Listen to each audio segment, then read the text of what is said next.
Hello everyone, welcome to back my channel. I hope everyone is having a wonderful day. Before starting the video, please go ahead and hit the subscribe button and give this video a thumbs up. General Hospital sees Alexis Davis. Nancy Lee Grant realizes something must be done, or else Kristina Corinthos Davis Kate Mancy could be set up for a life in prison on a multiple murder attempt charge. We're going to talk about how Alexis and Sonny Corinthos Maurice Bernard may commit Kristina to Shady Brook Psychiatric Hospital as a preemptive move to avoid serious criminal charges against their daughter. So, right now, Kristina actually thinks she's in the clear, that she got away with it because she thinks only she and Lucky Spencer Jonathan Jackson know that she slashed Rick's brake lines. And at first, Lucky ranted at Kristina and said she went too far. She needed to pay for her actions for nearly killing Elizabeth Weber, Rebecca Herbst. But eventually and insanely, Lucky came around and concluded that Kristina going to prison really isn't going to help anybody. So, Lucky agreed to cover for her, but it's not going to be that easy. Already, Ava Jerome Maura West knows that Kristina caused Rick Lansing's Rick Hurst and Liz's near-fatal accident. And she told Rick as well. So, as of right now, Kristina thinks she can hide the fact that she caused Rick's accident. But remember, Ava went down to the impound lot, asked questions, and had the vehicle checked out and was told the brake lines were cut. Then later, Lucky went to retrieve Liz's wallet from the SUV and was told the vehicle had been destroyed.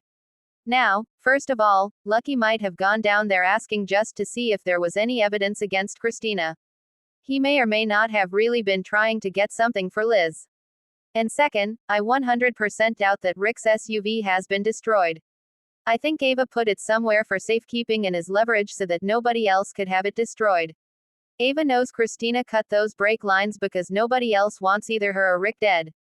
And Ava mentioned that Rick was parked in her spot and how similar their SUVs are. Plus, he saw Kristina at the crash site when there was no reason for her to be there, and Rick wanted to call the cops. He'd love to put Sonny's and Alexis's daughter in prison, but Ava got other ideas. She's seeing dollar signs. And of course, she's so deep in debt, as we all know. Spoilers this week say that Ava thinks the slashed brake lines equal a payday. And she may be right. So, Sonny or Alexis or both may get a visit from Ava where she lays it all out and says, "Pay off my debt, or your daughter's going down." Already, Sonny offered to pay Ava's IRS debts, but only if he took back custody of their daughter Avery Jerome Corinthos Scarola twins. And Alexis basically laughed in Ava's face about a loan and then told Valentine Cassadine, James Patrick Stewart, she's thrilled that Ava lost the divorce settlement and is broke. But rather than Alexis, I think it's going to be Ava who gets the last laugh because Kristina has come unhinged. Love or hate her, this has turned out to be a great situation for Ava. This week, Alexis turns to Diane Miller Carolyn Hennessy, and may confide in her that Kristina tried to kill Ava and in doing so, nearly killed Rick and Elizabeth. We're going to see Diane tell a tearful Alexis that it's time to take drastic action because not only is there the chance that Kristina left fingerprints on Rick's SUV when she cut the brake lines, but he saw Kristina's at the crash site, which means her alibi is garbage. Plus, her bartender didn't see her, so it was already shaky. And when Ava goes looking for her big payday, well, it turns out she has actual concrete video proof. As I expected, yes, there were security cameras in the parking garage. And yes, Kristina is caught on tape cutting the brake lines. Even if Damian Spinelli, Bradford Anderson, goes in and deletes the tape, it's too late. Ava's already got it. The good news for Kristina, Sonny, and Alexis is that Ava wants money more than she wants to see Kristina behind bars. Ava's in that serious financial bind. And since everybody survived the accident, she might let it slide if Sonny and or Alexis pay her debts and make sure they get Kristina under control so nothing like this happens again. So, I suspect Diane may advise Alexis to proactively put Kristina into Shady Brook Psychiatric Hospital for a couple of reasons. First, in case Ava changes her mind and presses charges, they would have the groundwork for a temporary insanity defense in court. Second, and the bigger issue, Kristina really needs some mental health assistance. She's been fixated on Ava for way too long. Kristina has lied to herself and anybody who will listen when she said Ava shoved her out the window of the Metro Court. We've seen Kristina's memories, and she just knows that's not true, but she keeps repeating it to herself to kind of try and, gaslight herself, I guess, is the best way to say it.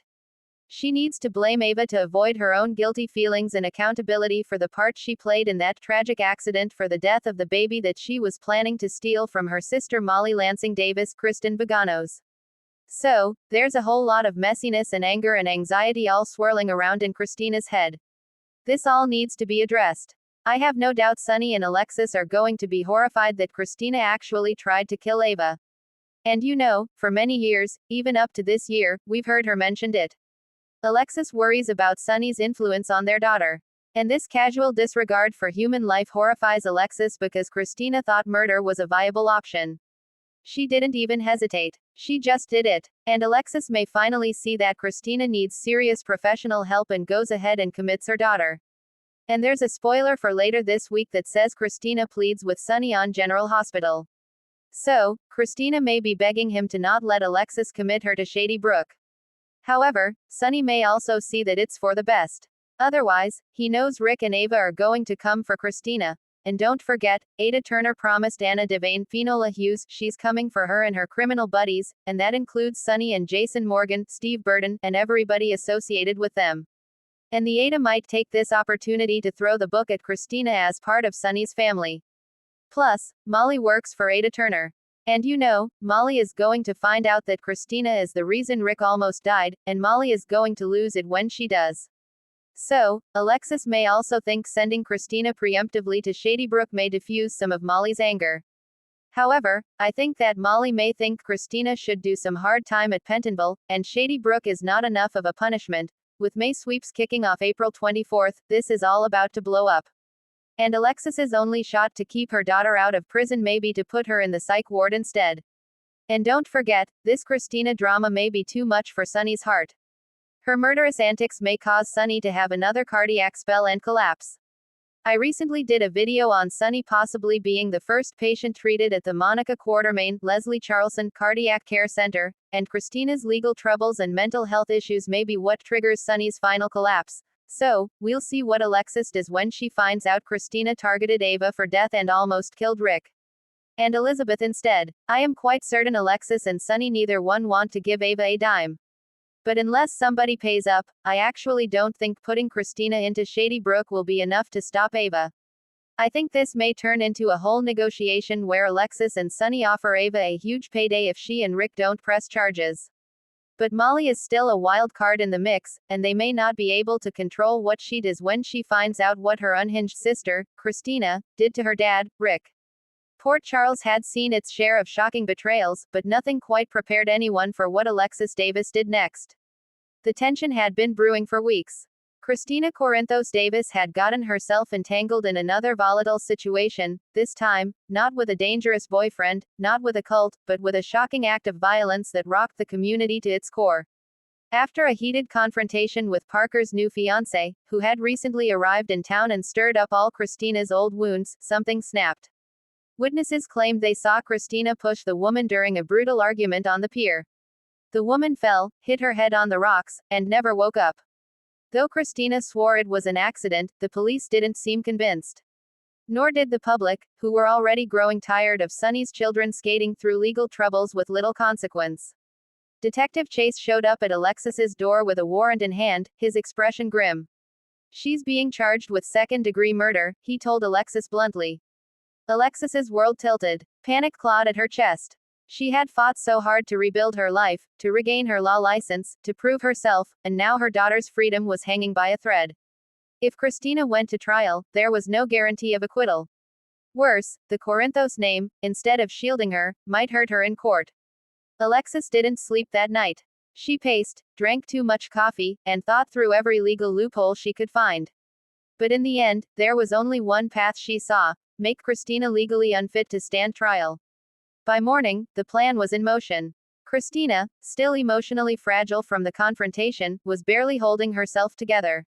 She was racked with guilt, spiraling with anxiety, and, in Alexis's mind, just unstable enough to make her plan believable. Alexis staged a family meeting at General Hospital. She insisted it was just to discuss therapy options, a support plan, anything to help Kristina heal. Sam showed up reluctantly, torn between supporting her mother and protecting her sister. Molly, suspicious, kept shooting Alexis sharp glances, sensing something wasn't right. When Kristina sat down in the conference room, a familiar face walked in, Dr. Kevin Collins. Beside him was a stoic hospital security guard. What's going on? Kristina asked, her voice cracking. Why is he here? Alexis forced a gentle smile. Honey, you're not well. You've been having outbursts, hallucinations, we're worried you might hurt yourself. Kristina's eyes widened in horror. You're lying, she shouted. I didn't do anything wrong. Alexis signaled. The guard moved to block the door. Kevin, regret heavy in his eyes, held out a clipboard. This is a voluntary commitment form, Kristina, he said. If you sign it, you'll be admitted for psychiatric evaluation. If you refuse, we may have to proceed with an involuntary hold. Kristina looked around the room, betrayed. Sam couldn't meet her eyes. Molly bit her lip, tears gathering. Alexis looked calm, disturbingly calm. Mom, Kristina whispered, don't do this to me. Alexis swallowed hard. I'm saving you, she said. In the end, Kristina was forced into a 72-hour psychiatric hold. As she was escorted down the hall, screaming that she didn't belong there, Alexis turned away, unable to bear the sight. The fallout was immediate and explosive. Sonny Corinthos roared into Alexis's house the next day, fury radiating off him like heat. You locked up my daughter to save yourself. He bellowed. Alexis stood her ground. I did what I had to do. If Kristina's declared mentally incompetent, she can't stand trial. No trial means no conviction. You're playing with her life. Sonny accused. You think she's better off rotting in Ferncliff than fighting for herself in court? She's fragile. Alexis snapped. You know what they'd do to her in Pentonville. She wouldn't survive it, Sonny. Jason Morgan, standing silently behind Sonny, watched Alexis carefully. He knew desperation when he saw it. Alexis wasn't just protecting Kristina. She was protecting herself too, her career, her reputation, her sanity. And maybe, somewhere deep down, she was trying to make up for every time she hadn't been able to save her daughters before. At General Hospital, Kristina was placed under heavy observation. Kevin assigned her a compassionate young psychiatrist, Drive. Grace Martin, who saw through the legal maneuver immediately. She's not delusional. She's traumatized, Grace argued to Kevin after their first session. This is being used as a legal shield. Kevin sighed. I know, but if we push too hard, she'll be released and face criminal prosecution immediately. Meanwhile, Chase wasn't backing down either. He approached DA Robert Scorpio with a scowl. They're gaming the system, he said. We can't just let her hide out in a psych ward indefinitely. Robert, never one to back down from a legal challenge, started the process to challenge Kristina's commitment. If she's well enough to have orchestrated a confrontation leading to death, she's well enough to stand trial, he argued to the judge. Suddenly, the Davis women were facing another crisis, a court hearing that would determine Kristina's mental fitness. Alexis realized with horror that she might have bought her daughter only a few weeks of peace, maybe even less. And if Kristina was found competent after all this, she would face not only a murder trial but the added stigma of a failed mental health defense, something juries tended to despise. Inside Ferncliff, Kristina sat on the edge of her narrow bed, staring blankly at the wall. Anger had given way to numbness. She felt betrayed, abandoned by the very people who were supposed to protect her. When Sam finally snuck in for a visit, Kristina's face twisted with emotion. I thought you had my back, Kristina said bitterly. Sam grabbed her hands. We're trying to save you. By making me look crazy. Kristina yanked her hands away. I'm not crazy, Sam. I lost control for 1 second. Sam's eyes filled with tears. 1 second is all it takes. The stakes were higher than ever. Alexis was scrambling to find expert witnesses to testify that Kristina's actions were rooted in PTSD, unresolved trauma from her cult days, anything that could sway the court. But Kristina wasn't sure she wanted to play along anymore. As she sat alone that night, her mind racing, a terrible idea formed. Maybe it was time to stop letting everyone else make choices for her. Maybe it was time to tell the truth, even if it destroyed her. If she confessed, if she turned herself in and took full responsibility, maybe she could finally break free of everyone's expectations. Maybe, for once, Kristina Corinthos Davis could save herself. Thanks for watching this video and please subscribe our GH News 24 YouTube channel for more update news.